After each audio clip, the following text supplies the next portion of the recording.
हाथ जोड़ के विनती करूंगा मंदिरों से, अपने नेताओं से, अपने अधिकारियों से, अपने प्रशासन से, कानून मंत्रियों से कि विदेश में मुद्रा से बढ़िया ना आप मंदिरों से सोना। फरवरी में एमसीडी के चुनाव होंगे सर, बिल्कुल आप भी निस्वार्थ भाव से लगातार जनता की सेवा आप करते चले आ रहे हैं। क्या आपको लगता है जो भी पार्टी, चाहे भाजपा हो, कांग्रेस हो या अन्य पार्टी कोई भी हो, निस्वार्थ और समाज सेवी लोगों को निःशुल्क टिकट देती है? नहीं। न्यूज में आपका स्वागत है। आज हम कृष्णानगर से लोकप्रिय समाज सेवी व अधिवक्ता सागर जैन जी से क्षेत्रीय मुद्दों पर सीधी बात करेंगे। सागर सर, बहुत बहुत स्वागत है केसीएन न्यूज चैनल के अंदर। सर, सबसे पहले हमारे दर्शकों को बताएं, जो हमारे भारत के प्रधानमंत्री नरेंद्र मोदी जी अब कह रहे हैं कि सोना ना खरीदे, क्या कहना चाहेंगे हमारे दर्शकों को? सोना ना खरीदे तो इसका तो कोई औचित्य हुआ नहीं कि सोना ना खरीदे। अब सोना ना खरीदने के बाद आपने देखा न्यूज क्या हुई, उन्होंने सीधा का सीधा इम्पोर्ट ड्यूटी बढ़ा दी, जो कि 6% थी अब 15% हो गई। सोने के रेट तो और बढ़ गए, चांदी के रेट भी बढ़ गए। तो उससे क्या हुआ, लोगों ने सोचा, लोगों के दिमाग में ये आ गया कि भाई ये तो सोना अब गिरेगा। अब प्रधानमंत्री जी ने बोल दिया, मोदी जी ने बोल दिया और सोने के रेट नीचे आएंगे। अगर सोने को ना खरीदें, सोने को अगर आप चाहते हो इम्पोर्ट ड्यूटी तेज करने से सोने की आना या सोना लोग नहीं खरीदेंगे, तो ये सोचना गलत है, क्योंकि स्मगलिंग थोड़ी रुक रही है। अगर स्मगलिंग बंद करो तो फिर कैश बंद करो ना। आज अगर मतलब आप सोचते हो कि सोना को हमने आज इम्पोर्ट ड्यूटी बढ़ा दी तो देश में सोना नहीं आएगा, सोने को खरीदेंगे नहीं, जिससे जो हमारे पास जो भंडार है विदेशी मुद्रा के वो हमारे खत्म नहीं होंगे। तो आप मोदी जी, आपसे रिक्वेस्ट है, इस चीज के लिए विनती है कि इसके लिए आप स्मगलिंग बंद कराओ, कैश बंद कराओ। कैश बंद, करप्शन बंद, करप्शन बंद, स्मगलिंग बंद, सोना तो फिर भी आएगा। और सोने का औचित्य क्या रहा, 9% आपने इम्पोर्ट ड्यूटी बढ़ा दी, जहां पहले 6% थी, सीधे हाइक 15% कर दी। तो सोना चांदी के आपने उछाल देखे, मैं तो न्यूज में देख रहा हूँ रोज सोना चांदी के न्यूज में एकदम बहुत बढ़ गए हैं। चांदी सीधी जो है 25,000 24,000 रुपए बढ़ गई, ठीक है, 1 किलो पे।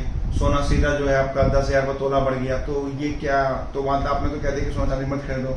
इससे क्या मिला, आपने सोचा कि ठीक है विदेशी मुद्रा को हम भंडार रखेंगे, इम्पोर्ट ड्यूटी बढ़ा देंगे, तो क्या रुपए मजबूत हो रहा है? नहीं, रुपया तो और कमजोर हो रहा है। डे बाई डे रुपया आप देखो ना, कहाँ 40-45 रुपए था, 50 हुआ, 60 हुआ, आपके कार्यकाल में 95 रुपए तक पहुंच गया, 97 रुपए, अभी 100 रुपये पहुंच जाएगा। ये भी मैं बोल रहा हूँ 100 पहुंच जाएगा। और रुपया देखिए कितने चला जा रहा है। मैं वही तो बोल रहा हूँ, रुपये कमजोर होता जा रहा है।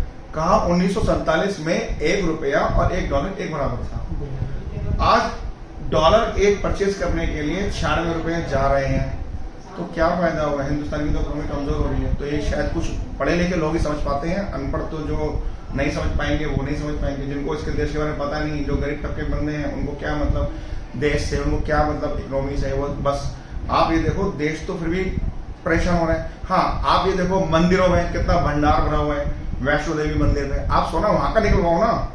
अगर आप सोचते हो सोने को रिसाइकल करना है तो बहुत अच्छी वाली बात है, रिसाइकल करो। मंदिरों में आपका शिरडी साई मंदिर, आपका तिरुपति बालाजी, मनो सोना मनो भंडार है, वहां से आप निकलवाओ, सरकार वहां से निकलवाए, उसको रिसाइकल करें।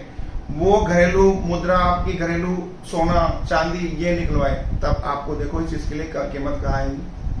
कीमत में अगर लगाम लगानी है, आपने कह दिया सोना मत खरीदो। किसी को अगर बहन बेटी में, मेरी बेटी है, मेरे को शादी करनी है, मेरी बहन है शादी करनी है, उसमें चढ़ाना है, तो मैं कहूँ रिसाइकल करने के लिए मैं अपनी उसको बॉन्ड में रिसाइकल करूं, ETF में रिसाइकल करूं, या फिर मैं मतलब मैं उसको रिसाइकल उसको गलवा के उसके लिए मैं मतलब वो दूं। घरों से निकालना, घरों के आंकड़े भी वहां पे झूठे हैं। तो भी फ्रैंकली सच्चाई तो किसी को पसंद नहीं आती। जो कहते हैं ना 40,000 टन है घरों में, तो 40,000 टन नहीं है, ये 1 लाख टन से ऊपर है। 40,000 टन का तो वो आंकड़ा है जो आपने लिखत में लिया हुआ है, जो स्मगलिंग करके गोल्ड आया हुआ है, जो बाहर से गोल्ड आया हुआ है, जो बिना बिल के गोल्ड लिया है, जो घरों में बिना कैश देके गोल्ड परचेस करके रखा हुआ है, वो आप आंकड़े देखो वो कहाँ है। तो आपको 1 लाख टन से ऊपर टन मिलेगा। मंदिरों में मैंने बताया मनो सोना पड़ा हुआ है, वो निकालो ना, तब आप घरेलू भंडार भरोगे। तब आप देखो ना चीज के लिए, क्यों आप उसके लिए बंद करते हो? स्टैम्प मतलब आपने इम्पोर्ट ड्यूटी जो बढ़ा दी है, कम रखो, मुद्रा को जोड़ना जोड़ो, रुपए की आप मजबूती में लेके आओ। तो इसके लिए तो सोना ना खरीदना ये कोई अच्छे नहीं है। कुछ महिलाएं तो ये भी कह रही है कि हम सोना खरीदने का हमें हैसियत भी नहीं। बिल्कुल हैसियत नहीं तो खरीदेगा नहीं है। तो जिसके लिए हैसियत नहीं है तो उसके लिए तो खरीदना ना खरीदना बेकार ही है। वो तो खरीदेगा तो ठीक है, ना खरीदेगा ठीक है, उसको हैसियत ही नहीं है। वो बेचारा या बेचारी अपनी बेटी की बहन की शादी में अगर कुछ 2 तोला 1 तोला कहीं से कर्जा करके इकट्ठा करे, वो तो कह रहे ठीक है जी प्रधानमंत्री ने कहा सोना मत खरीदो और मैं खरीदूंगा नहीं। अरे भैया कोई मुझे कह देगा कि आपकी वजह से मैं अपने घर में खुशियां खत्म कर दूं, तो मेरे को तो ये चीजें समझ में नहीं आता।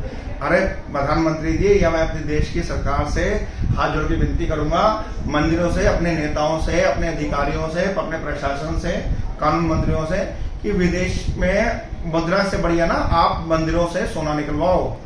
आप जो इलीगल करेंसी चढ़ाई हुई है, जो आपका कैश है, कैश बंद करो, जो कि बस टोटली इलीगल है, जो कि मतलब वैधता ही नहीं है पैसे की, पैसा ऐसे ही बह रहा है, जिस मर्जी को रिश्वत मांग लेता है, सब कैश हो जाती है। जब करप्शन हो रहा है सब कैश में तो हो रहा है, तो कैश बंद करो मोदी जी, आपसे रिक्वेस्ट है कैश बंद करो। रुपए की मजबूती अपने आप आ जाएगी, रुपए की मजबूती आएगी, अपने मतलब अपने पास मुद्रा भी जुड़ जाएगी, विदेशी मुद्रा भी जुड़ जाएगी। तो इसका औचित्य चाहिए नहीं कि इम्पोर्ट ड्यूटी बढ़ा दो, तो फिर आप इसका तो मतलब आपने तो साठगांठ की हुई है। बाकी बिल्कुल वही सागर जी, दूसरी ओर प्रधानमंत्री ये भी कहते हैं कि पेट्रोल डीजल ना खरीदें। ये इसके लिए मैं कहूंगा इस चीज के लिए कि पेट्रोल डीजल ना खरीदो, लेकिन पेट्रोल डीजल खरीदने का मतलब ये भी नहीं होना चाहिए कि आप बिल्कुल मत खरीदो। किसी को इमरजेंसी है, दूर जाना है, तो पेट्रोल डीजल खरीदो भी। हाँ, ये जरूर कहूंगा इसके लिए आपको अपनी शारीरिक क्षमता, अपना स्टैमिना बरकरार रखना है, तो विदेशियों की तरह साइकिल पर चलो, साइकिलें ज्यादा यूज करो, ताकि उससे पोल्यूशन भी बचेगा, हमारे देश के अंदर पोल्यूशन बचेगा, और किसी की लॉन्ग लाइफ होगी, किसी को 5 साल ज्यादा जिएगा। मेरे को माना 80 साल जीना, तो मैं 85-90 साल जीऊंगा, क्योंकि पोल्यूशन फ्री देश हो जाएगा मेरा। साइकिल करो, साइकिलिंग चलाओ, आपका साइकिलिंग से क्या होगा, अच्छी हवा मिलेगी, ठंडी हवा मिलेगी। सुबह साइकिलिंग करो, आपका व्यायाम भी हो जाएगा, एक्सरसाइज भी हो जाएगी। आप ऑफिस जा रहे हो, किसी कार्यस्थल पर जा रहे हो, कि कहीं छोटे मोटे काम निपटाने जा रहे हो, उससे क्या है, आपको जो एक्सरसाइज में आपको टाइम व्यतीत करना है कि मैंने 2 घंटे एक्सरसाइज करनी है, वो आप एक्सरसाइज साइकिल पे खुद ही ऑटोमेटिक एक्सरसाइज हो रही है, आपकी बॉडी की ब्रीथिंग अच्छी हो रही है, तो आपका पेट्रोल भी बच रहा है, आपका पोल्यूशन से आपको राहत मिल रही है। ये इसके लिए, लेकिन ऐसा भी कहना गलत है कि बिल्कुल आप पेट्रोल और डीजल त्याग दो। पेट्रोल डीजल जहाँ आपको लॉन्ग टूर जाना है, लॉन्ग सफर में जाना है, तो पेट्रोल डीजल तो नेसेसरी है, बंदे को चाहिए होगा। लेकिन ये भी बात बहुत अच्छी है कि उसके लिए आप छोटे मोटे 2, 4, 5, 7, 10 किलोमीटर के दायरे में आपको जाना है, तो व्हीकल वाहन बिल्कुल बंद कर दो 10 किलोमीटर तक, और आपका वो दो बेनिफिट दे रहा है। आपको पोल्यूशन फ्री कंट्री करेगा, दूसरा आपको खुद का स्टेमिना बढ़ाएगा, खुद की एक्सरसाइज भी होगी। वही दूसरी ओर कहते हैं पब्लिक ट्रांसपोर्ट का जितना इस्तेमाल कर सकते हैं करिए, और ज्यादा बाहर ना निकले। लेकिन इस बयान के बाद मोदी जी स्वयं गुजरात के दौरे पर निकल जाते हैं, इस पे क्या कहेंगे? नहीं देखो, अगर वो गुजरात के दौरे पर निकल रहा तो कोई कार्य के लिए निकल रहे हैं ना, ये कहना गलत होगा कि किसी कार्य को छोड़ के मतलब वो ना जाए। वो तो मैं पब्लिक के लिए बोल रहा हूँ कि कोई कार्य आप करोगे, आपका पेट्रोल डीजल का आप इस्तेमाल करो, कि लॉन्ग रूट कहीं जा रहे हो, कोई कार्य के लिए जा रहे हो, कोई परिस्थिति है, कोई किसी की शादी ब्याह है, कोई बिजनेस है, कोई कुछ है, तो जाना तो पड़ेगा ना। अब वो उसमें सोचो कि मतलब मोदी जी बाहर निकल गए, तो वो भी कहना गलत है मेरे हिसाब से। तो बाकी हर बंदी का अपनी फीडबैक है, अपने सोच है, अपने सोच विचार। पब्लिक ट्रांसपोर्ट की बात करते हैं सर, पब्लिक ट्रांसपोर्ट की बात की जाए तो वो तो रोकते ही नहीं। अगर कोई महिला है सड़क पे कहती रुकिए तो रुकने को तैयार नहीं है सर। तो किस तरह की सुविधाएं हैं पब्लिक ट्रांसपोर्ट में? कहा जाता है इस चीज के लिए कि किसी को कहा है कि भाई आप छोटे मोटे काम निपटाने के लिए कोई बंदा बाहर चला जाता है, या किसी बिना काम के बाहर घूम लेता है, बाहर चला आना जाना करता है, उसके लिए रोकथाम की बात की कि उसको आप ज्यादा यूज मत करो, कि आप आओ जाओ मत। लेकिन पब्लिक ट्रांसपोर्ट में अगर आपको कहीं आना जाना है, तो वो इधर उनकी गतिविधि का कहने का मतलब सिर्फ ये है कि आपको जाकर सामने लोग मतलब काम मिल रहा है। आप अपना ट्रांसपोर्ट में अपना व्हीकल ना यूज करके आप पब्लिक ट्रांसपोर्ट यूज कर लो। क्यों? क्योंकि दूसरे बंदे को काम तो मिलेगा, उसको कार्य मिलेगा, उसको काम करेगी वो मिलेगी, ताकि वो उसका परिवार का पालन पोषण कर सके। कि एक घर में 4-4 गाड़ियां होती हैं, 4-4 गाड़ियां ना होके वो 4-4 गाड़ी यूज ना करें, उससे ईंधन भी बचेगा। अब पब्लिक ट्रांसपोर्ट में जाएगा तो वो पूरा परिवार एक गाड़ी में चला जाएगा, तो कम से कम जो आपको पब्लिक ट्रांसपोर्ट लेके जाएगा उसका घर का परिवार का पालन पोषण होगा, उसकी गतिविधि चलेगी। सर, आप काफी लंबे समय से राजनीति से जुड़े भी हो और एक अधिवक्ता भी हैं, इस दौरान मैं आपसे जानने की कोशिश करता हूँ सर, पश्चिम बंगाल चुनाव के बाद इस तरह की स्टेटमेंट आना क्या चीज होती है सर? पश्चिम बंगाल के बाद स्टेटमेंट आना, देखो ऐसा कुछ नहीं कह सकते कि पश्चिम बंगाल का चुनाव इलेक्शन जीत गए मोदी जी आज, क्या मतलब बीजेपी वहां सरकार आ गई तो इस तरह की गतिविधि हो रही है। नहीं, ये गतिविधि तो देखो, जब इस गतिविधि को बनाने के लिए महीनों का प्रयास होता है, सालों का प्रयास होता है, सोच समझ होती है। आप कहो जी इलेक्शन अभी जीते हैं तो ऐसी उन्होंने गतिविधि अभी ला दी, तो ये कहना गलत है, क्योंकि मैं कभी गलत का साथ नहीं दूंगा। जो सही बात होगी वो सच बोलूंगा, जो गलत होगी उसके लिए गलत बोलूंगा।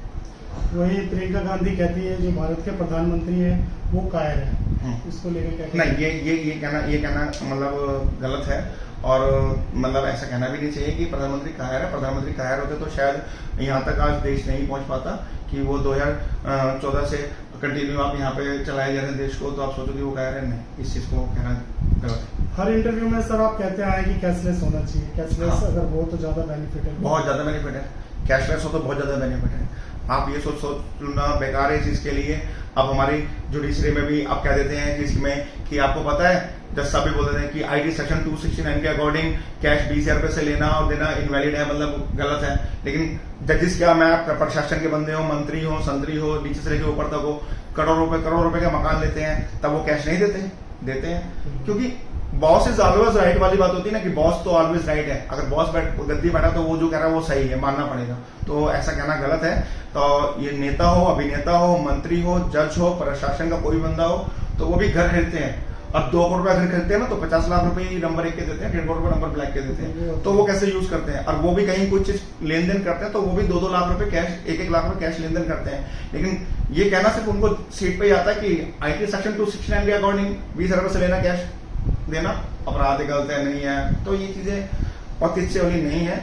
जो चीज आप कह सकते हो वही सुनो, और जो सुन सकते हो वो कहो। जो अच्छा बोलो तो अच्छा है, बुरा बोलो तो बुरा, तो सामने बोलो, और जो खुद पे रियलाइज करो वो फैक्ट्स हैं। सागर जी, हमारे दर्शकों को आप ये भी साझा करें, 2027 के फरवरी में एमसीडी के चुनाव होंगे सर। बिल्कुल। आप भी निस्वार्थ भाव से लगातार जनता की सेवा भाव करते चले आ रहे हैं। हाँ जी। क्या आपको लगता है जो भी पार्टी हो, चाहे भाजपा हो, कांग्रेस हो या अन्य पार्टी कोई भी हो, निस्वार्थ और समाज सेवी लोगों को निःशुल्क टिकट देती है क्या? नहीं, मेरा जवाब ना होगा। कोई पार्टी नहीं देती बिना स्वार्थ के। कि मैं चाहूंगा कि मैं एक समाज सेवी हूँ और समाज का भला करता हूँ, तो मेरे को टिकट दे देगी पार्टी? नहीं देगी। बहुत सारे लोग को अगर इंटरव्यू लेता हूँ तो वो ये कहते हैं कि हमें तो निस्वार्थ टिकट मिला है सर। सच नहीं बोलने की आदत है ना, अंदर का तो कैसे सब देते हैं। अगर मैं सच बोलूंगा जी मैंने जी 2 करोड़ रुपए दिए, 1 करोड़ रुपए दिया है, तो वो फिर मेरे लिए क्वेश्चन मार्क आ जाएगा कि ये आप पैसा ब्लैक मनी आपने कहाँ से लेके दिया क्या होता। तो इसलिए वो झूठ बोलते हैं। तो जिनके मतलब घर में चोरी हो जाती है ना, 1 करोड़ रुपए की चोरी हो जाती है और वो पैसे का जवाब नहीं होता, तो वो पुलिस स्टेशन में बोलते चोरी तो हुई थी सर, 10 लाख की हुई थी। तो ये झूठ बोलने वाले क्वेश्चन मार्क मेरे को समझ में नहीं आते। तो मैं बोलूंगा कि फ्री टिकट नहीं मिलेगी। और चाहे कितने कोई सेवा कर ले, सेवा के नाम पे तो लोग बाग ना एनजीओ चलाते हैं, बहुत सारे काम करते हैं, लोगों से 50 की चंदा की पर्ची काटते हैं, 50 साल से 1 लाख, उससे 2 लाख, उससे मान लो 50 लाख रुपए इकट्ठे किए और सेवा के नाम पे 25 लाख लगा दिए, 25 लाख रुपए घर में जिम में डाल लिए और बोल दिया जी मैंने तो समाज सेवा की है। अरे भैया, तो आपने तो जनता से पैसा इकट्ठा करके समाज सेवा थोड़ी कि आपने व्यापार किया है। समाज सेवा करनी है ना आपको, आप खुद मेहनत करो, खुद पैसे कमाओ, खुद पसीना खून पसीना भाओ, और वो पैसा गरीबों में किसी काम के लिए आप खर्च करो, तो वो समाज सेवा है। मेरे को ऐसी समाज सेवा पसंद नहीं है। बहुत बड़ा आरोप लगा रहे हैं सर वैसे तो। आरोप नहीं लगा रहा सर, मैं सत्य बता रहा हूँ। अब किसी को लिए आरोप लग सकता है तो मे भी हो सकता है, उसके लिए मैं क्षमा चाहूंगा अगर आरोप लगता है तो। लेकिन मेरे हिसाब से तो जो सत्य है वो सत्य है। सर इसका यही कारण है कि 1947 से लेकर अब तक अगर जब चुनाव होता है तो मुद्दे सिर्फ यही होते हैं, सीवर, पानी, सड़क, इससे ऊपर बढ़ के आए ही नहीं सर आज तक। क्या यही कमी रह जाती है? इससे बढ़ के ऊपर आते नहीं, क्योंकि सबने एक ही सवाल अटका हुआ है ना, 2 दूनी 4, 4 दूनी 6, 6 दूनी 8। तो बस लोगों को बस ये चीज समझ, अरे बहुत सारी चीजें हैं बदलने को जो बदल ही नहीं सकती। आप मैं तो मेरे हिसाब से तो इलेक्शन होने भी नहीं चाहिए मेरे अकॉर्डिंग। तो जब आपकी एक 35 साल के बंदे की ना एजुकेशन कंप्लीट भी हो जाती है और वो कोई भी नौकरी ढूंढने जब निकलता है करता है, तो उसकी एज बाढ़ हो जाती है कि भाई मेरे को 35 साल से जनरल के लिए ये मेरे को वही मेरा टाइम बाढ़ हो गया, मेरी एज बाढ़ हो गई, मेरे को इलेक्शन मतलब कि सॉरी कोई जॉब नहीं मिल पाएगी, मैं सरकारी मुलाजिम नहीं मिल पाऊंगा, तो उसको इलेक्शन में आ जाना चाहिए 35 साल के बाद तो। और क्योंकि उसके अंदर मैच्योरिटी आ जाती है देश संभालने के लिए, देश की वार्तालाप करने के लिए। मतलब 20-25 साल के बंदे को नेता नहीं बनाना चाहिए, या 25 साल के उसमें मैच्योरिटी कहाँ है? मैच्योरिटी 35 के बाद आती है। तो वो सेक्शन हो, चाहे वो एमसीडी के चुनाव हो, चाहे एमएलए के चुनाव हो, चाहे वो एमपी के चुनाव हो, इलेक्शन के लिए ये आप अरबों रुपया खर्च करते हो। मैं आपको एक छोटी सी बात करता हूँ, आपको बताता हूँ कि मैं सिर्फ दिल्ली की बात करता हूँ। दिल्ली के अंदर विधानसभा की 70 सीटें होती हैं और एक पार्टी मान लो फॉर एग्जाम्पल एक बीजेपी है, एक आप है और एक कांग्रेस है। अगर एक क्षेत्र के अंदर आपका 2 करोड़ रुपए खर्च हो रहा है, एक पार्टी खर्च करती है, जो कि मैंने कहा ना अभी कई बार मैं बोलता हूँ कैश मत करप्शन मत, तो कैश ही तो खर्च करती है, दिखाती नहीं है भले कि ये प्रचार जो हो रहे हैं या जो मंडल के बंदे हैं या अध्यक्ष हैं जो कुछ भी है व्हाटएवर, ये प्रचार कर रहे हैं, जा रहे हैं, आ रहे हैं, तो ये पैसा ही खर्च हो रहा है जो देश की जनता का पैसा है, जनता की धरोहर है। अब कहने के नाम पर चंदा इकट्ठा कर लिया, हमने यहाँ से आ गए वहां से आ गए और ये पार्टियों के पार्टी फंड आ गया, पार्टी फंडिंग हो रही है और जनता का पैसा सिर्फ इलेक्शन में खत्म किया है। अरे इलेक्शन इस तरह मत करो, मैं कभी लोकतंत्र देश खत्म नहीं कर रहा, लोकतंत्र की राजनीति खत्म नहीं कर रहा, लोकतांत्रिक देश था हमारा, है और रहेगा, होना चाहिए। लेकिन उसको जैसे आपने एक आधार नंबर, एक यूनिक नंबर दिए, ऐसे ही उसको एक मोबाइल नंबर, यूनिक नंबर दो। वो एक मोबाइल नंबर ऐसा होना चाहिए जो हर कंपनी के पास भी होना चाहिए कि वोडा पे भी है और आपका एयरटेल पे भी है या कहीं पे भी। वो यूनिक नंबर सिर्फ गवर्नमेंट की हाथ में होना चाहिए।